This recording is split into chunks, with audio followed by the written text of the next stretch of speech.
Your mind is tired not because you work hard, because you think too much. Over thinking कोई intelligence नहीं है, कभी ना रुकने वाली एक इमेजिनेशन है। Let me tell you something, control only controllable. जैसा कि भगवत गीता में कहा गया है कि सिर्फ हमारा काम सिर्फ एक्शन लेना है, ना कि उसे कंट्रोल करना। अगर और उसके एक्शंस के आउटकम को कंट्रोल करना चाहते हो तो आप मान लो आप ओवर थिंकिंग ही करते रहोगे, इमेजिनेशन में ही जीते रहोगे। और ये छोटी सी चीज़ ना मैं आपको एक कहानी के थ्रू समझाता हूँ। एक बार ना एक बहुत बड़ा धनुर्धर था जो कि अपनी लाइफ का सबसे बड़ा कंपटीशन खेलने जा रहा था। उस कंपटीशन में ना वो सोच रहा था कि मैं ये कंपटीशन जीत पाऊंगा या नहीं, मेरा तीर निशाने पर लगेगा या नहीं, और अगर तीर निशाने पर लग भी गया और मैं हार गया तो लोग क्या कहेंगे, लोग हंसेंगे मेरे ऊपर।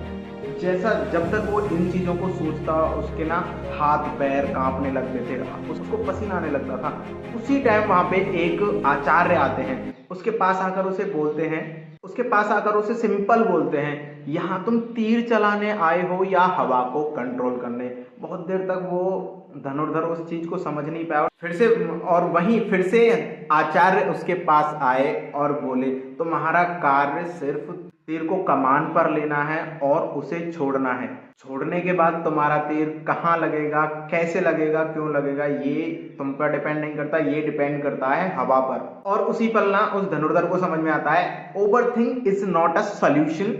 तो उस चीज को ध्यान में रखकर जब वो उस कंपटीशन में जाता है और इस चीज को ध्यान में रखकर ओवर थिंकिंग को एक साइड में करके जब वो उस कंपटीशन को खेलता है ना तो उसमें फर्स्ट मेडल आता है। इस चीज से हमें सीखने को क्या मिलता है? इस चीज से हमें सीखने को बहुत सारी चीजें मिलती हैं। किसी भी एक्शन के आउटकम को हम जितना पकड़ने की कोशिश करते हैं ना वो उतना ही हमारे हाथों से फिसल जाता है। और वहीं ओवर थिंकिंग एक वीकनेस नहीं है, ये कंट्रोल का इल्यूजन है, कंट्रोल को कंट्रोल करने का इल्यूजन है। यस।